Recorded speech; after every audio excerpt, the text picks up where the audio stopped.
Hello everybody, welcome to our English class. I'm teacher Michelle. Olá pessoal, bem-vindos a mais uma aula de inglês. Eu sou a professora Michelle. Hoje nós vamos falar de Vocabulary Study, estudo de vocabulário mais uma vez, com foco em word formation, ou seja, formação de palavras. Tá? Então nós vamos discutir um pouco hoje sobre como as palavras são formadas em língua inglesa. De que forma que isso te ajuda na questão do vestibular e do Enem. Então vamos lá. Quando nós pensamos no seu foco, interpretação textual, nós estamos falando de leitura e compreensão do texto.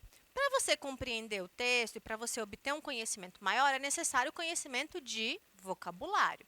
Então, às vezes, você vai ter palavras que são desconhecidas. Então, uma forma que você tem de lidar com essas palavras é tentar analisar elas pelo seu processo de formação. Às vezes você não sabe o significado da palavra, mas você consegue reconhecer, por exemplo, que ela é uma palavra derivada, que ela é uma palavra composta, e com base nisso você vai fazendo raciocínios que, junto com o contexto, vão te ajudar na interpretação. Tá bom? Então, olha só, o nosso roteiro de hoje. Vamos primeiro para uma introdução do estudo de vocabulário, da importância do vocabulário para nós. Vamos falar dos conceitos do processo de formação de palavras. E aí vamos analisar alguns desses processos. As palavras são formadas de diferentes formas, seguindo diferentes processos. Hoje nós vamos focar em alguns. A derivação ou a fixação. Vamos falar da composição e da mistura, que para nós em português seria a justaposição e a aglutinação. Vamos falar do processo de clipping e acronyms, que é a abreviação e os acrônimos. Vamos falar dos empréstimos linguísticos e no final eu mostro para vocês alguns exercícios, tá bom? Então vamos lá. Quando nós falamos de estudo de vocabulário, nós estamos focando na questão do estudo das palavras. E esse estudo de palavras seguindo aquilo que nós usamos nos nossos processos de comunicação. Aquelas construções que nós utilizamos, aquelas palavras que nós usamos no nosso dia a dia e que nós temos a capacidade de saber o significado delas. Temos também o estudo de vocabulário se referindo a todas as palavras de um idioma que um indivíduo conhece ou que uma pessoa conhece. É lógico que vocabulário envolve uma série de coisas e nós podemos dividir esse vocabulário entre vocabulário ativo e vocabulário passivo. O vocabulário ativo são aquelas palavras que você entende, que nós compreendemos e que nós usamos. Então, além de você saber o que aquela palavra significa, nós conseguimos aplicar aquela palavra. Você consegue utilizar ela no seu dia a dia. Então, ela é uma palavra que está incorporada no seu vocabulário. E nós temos o vocabulário passivo, que são aquelas palavras que você entende, mas você não usa elas. Por que você não usa? Porque elas não fazem parte do seu vocabulário. Você não sente confiança em aplicá-las em um contexto, por exemplo. Tá? E existe também o vocabulário que nós não conhecemos, que seria um vocabulário inativo, porque aí, obviamente, se você não sabe o que significa, você não utiliza. Bom? E a mesma coisa se aplica ao vocabulário de língua estrangeira. Quando nós pensamos no vocabulário em língua estrangeira, é aquele vocabulário que você conhece, que você consegue fazer a interpretação dele, que você consegue fazer deduções ou inferências para determinar o sentido. Tá? Continuando sobre o estudo de vocabulário, o vocabulário ele pode ser formado por palavras individuais, que são aquelas palavras que quando você olha para elas, você sabe o significado delas isoladamente, muitas vezes com um sentido literal, aquele sentido do dicionário, o sentido real da palavra, ou nós podemos analisá-las em grupos. E aí, nesse caso, nós vamos ter, por exemplo, as expressões idiomáticas, as colocações, que é quando você tem um grupo de palavras que nem sempre tem o sentido denotativo. Ele pode ter o sentido conotativo, aquele sentido figurado, que é um sentido diferente daquele literal. Tá? Tudo isso está relacionado a estabelecimento de sentido, tá bom? E é esse estabelecimento de sentido que vai possibilitar a sua compreensão textual. Quando nós falamos desse vocabulário, nós temos as palavras, isoladamente, as colocações, os verbos frasais, que são combinações entre verbo e advérbio ou preposição ou as duas coisas juntas, e temos as expressões idiomáticas, que são aquelas expressões que estão relacionadas com a cultura de um povo. Cada país tem as suas expressões típicas. Nós já falamos sobre isso aqui em um outro vídeo, tá bom? Então, é interessante que vocês analisem que dentro do texto, você vai poder encontrar um vocabulário que tem um sentido real e literal e um vocabulário que tem um sentido conotativo, tá bom? Sempre para você conseguir perceber isso considerar contexto. Essa é a dica mais importante que eu posso dar para vocês. Considere o contexto e tente identificar o que faz mais sentido naquela situação. Tá? Falando dos processos de formação de palavra, do conceito, formação de palavra é a criação de uma palavra nova. São aqueles processos que contribuem para que uma palavra faça parte de um vocabulário. Na linguística, o processo de formação de palavras, ele se refere às formas em que as novas palavras são formadas, considerando como base outras palavras ou morfemas. Morfemas são aquelas unidades de significado, aquelas partículas que nós utilizamos que têm sentido. Existem várias formas de você criar novas palavras. E essas formas nós chamamos de processos de formação de palavras. Entender esses processos pode te ajudar nesse estabelecimento de sentido do que aquelas palavras significam. Aqui eu destaco para vocês, nessa aula de hoje, alguns desses processos. Então, a fixation, que é o processo de afixação ou derivação, também chamado.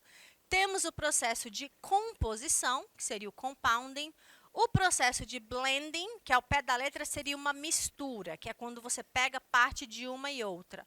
Os acrônimos, as abreviações e os empréstimos linguísticos. Bom, affixation, compounding, blending, acronyms, clipping e borrowing. São esses processos que nós vamos nos focar hoje. O primeiro deles, derivation ou affixation, que é a derivação ou a afixação. São processos que as palavras são formadas a partir da adição de afix, que são os afixos. O que são afixos, professora?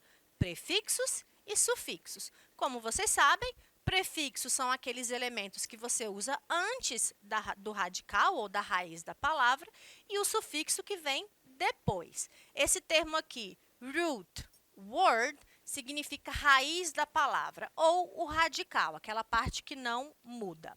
Por exemplo, play é a palavra que a gente já conhece, que existe no vocabulário. Play significa jogar, tocar, depende do contexto. Se eu uso o prefixo replay, eu estou dizendo para tocar de novo. Então, esse prefixo, junto com uma palavra já existente, cria uma palavra nova, que é a palavra replay. Mesma coisa se aplica à palavra happy. Happy significa feliz, é um adjetivo. Quando eu coloco o prefixo unhappy, eu crio infeliz. Então, a criação de palavras novas a partir da adição de um prefixo. Multicolor. Multicor, algo que tem várias cores. Então, cada prefixo desse, ele transmite um sentido. O prefixo ré indica que algo acontece de novo, repetição. Negação. Multi, vários. Tá? Mesma coisa se aplica aos sufixos. São partículas que eu uso depois do verbo. Played é um processo de inflexão. Eu acrescento uma terminação e eu crio uma palavra nova. Jogar no passado ou jogado. Happiness é o estado de feliz ou a felicidade. Colorful é o sufixo full mais a palavra color, que significa cheio de cor ou colorido. Então, percebam que tanto nos sufixos quanto nos prefixos, eu tenho criação de novas palavras. Algumas palavras também vão ser formadas pela adição dos dois, tá?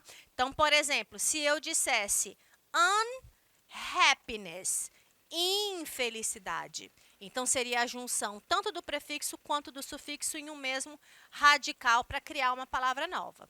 Os prefixos são letras, partículas, elementos que eu uso antes da palavra raiz ou adiciono no começo da palavra raiz. E os prefixos, é importante mencionar isso, eles modificam o significado da palavra base. Tá? Então, você vai ter uma mudança de sentido daquela palavra original, mas não vai mudar a classe gramatical, tá? A classe gramatical permanece a mesma. Então, por exemplo, social é um adjetivo, antisocial é antissocial. Então, eu mudo o sentido, mas os dois continuam sendo adjetivos. Uma pessoa social, uma pessoa antissocial. Agree é um verbo, concordar. Disagree também é um verbo, é o verbo discordar. Understand é o verbo entender. Misunderstand é mal entender ou mal compreender alguma coisa.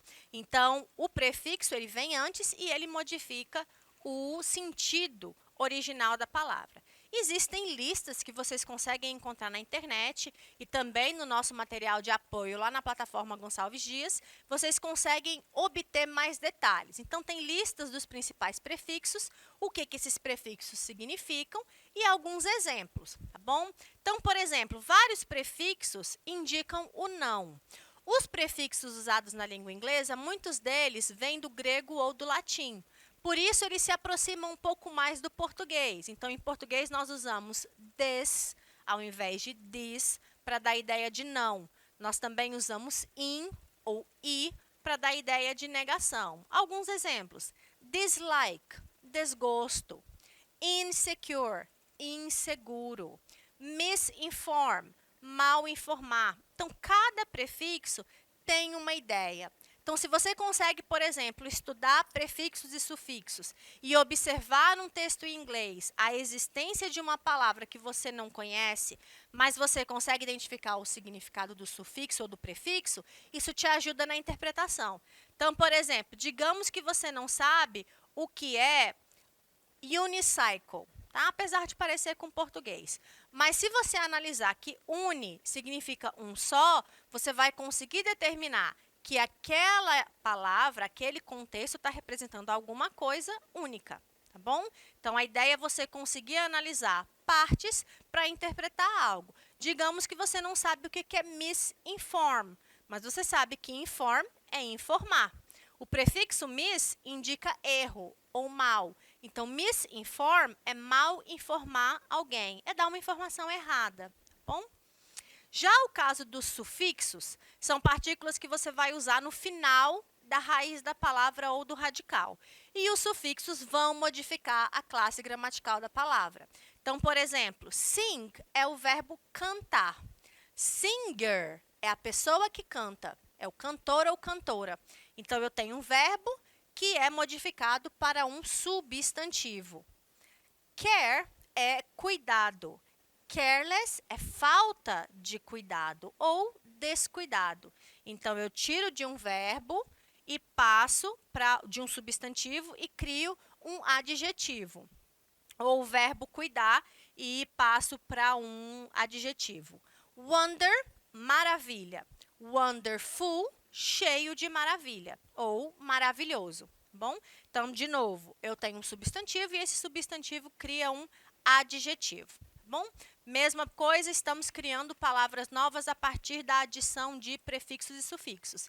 Lista de sufixo. Os sufixos são um pouco mais distantes, porque a maioria dos sufixos vem das línguas germânicas, tá? Ou de outros idiomas, e, portanto, eles são mais diferentes para nós em língua portuguesa, que usamos a referência da língua latina.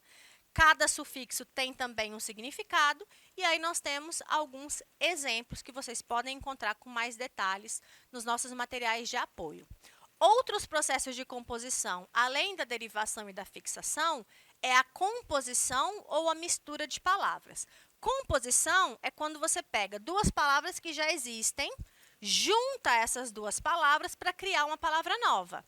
Garota, amigo, vira namorada. Girlfriend é namorada.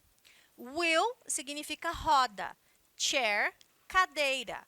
wheelchair, cadeira de rodas. Então, percebam que eu crio palavras compostas a partir da existência de palavras que já são utilizadas no vocabulário da língua inglesa. É importante você observar que em alguns momentos a composição vai ser perfeita, o significado vai ser o mesmo, e em outros casos você vai ter uma nova criação, uma palavra que vai perder o sentido original e vai criar um sentido novo. Bom? O processo de mistura é quando você pega só uma parte. Lá na composição, ó, nós usamos a palavra inteira para criar a palavra nova. No processo de mistura, que é o blending, você vai usar parte de uma palavra com parte de outra palavra. Então, por exemplo, a palavra brunch vem de café da manhã e almoço. O que é um brunch? É uma refeição intermediária que as pessoas normalmente têm às 11 horas. Então, é antes do café da manhã e antes do almoço. Bom? Science e fiction. Eu pego um pedacinho de science e um pedacinho de fiction. E aí eu crio sci-fi, que significa ficção científica. Bom? Então, no caso do processo de blending, eu não uso as palavras inteiras. Eu uso só um pedacinho de cada uma. Bom? Já o clipping e o acrônimo são as abreviações e a utilização das iniciais de uma palavra. O clipping é quando você faz um resumo, você encurta o tamanho de uma palavra original.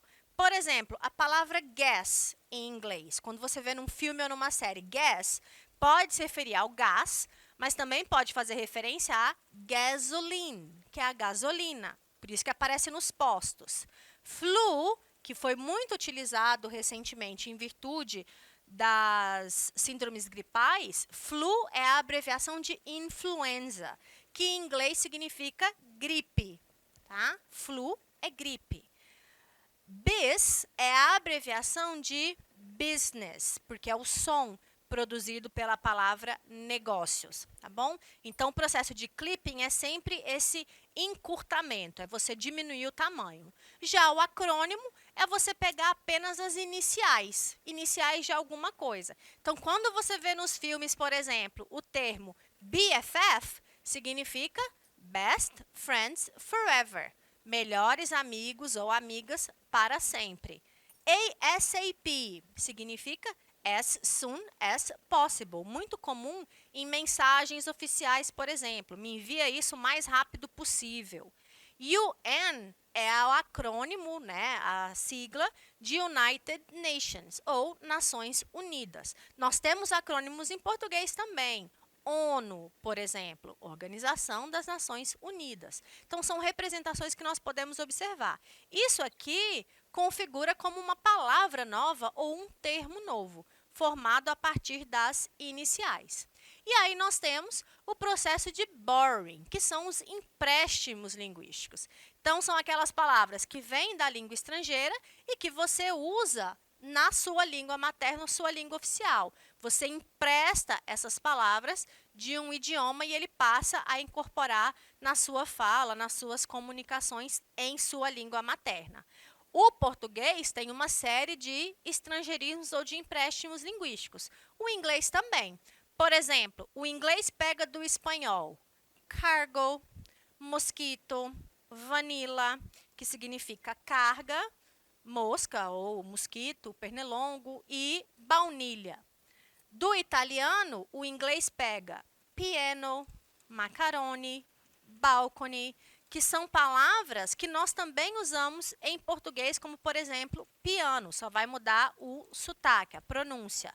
Do árabe, o inglês usa alcohol, sugar, que é açúcar, syrup, que é melado ou xarope. Do japonês, olha só, o inglês pega tsunami, karate, karaoke, fazendo referência a palavras do japonês que nós também usamos no português, tsunami, karatê e karaokê, certo?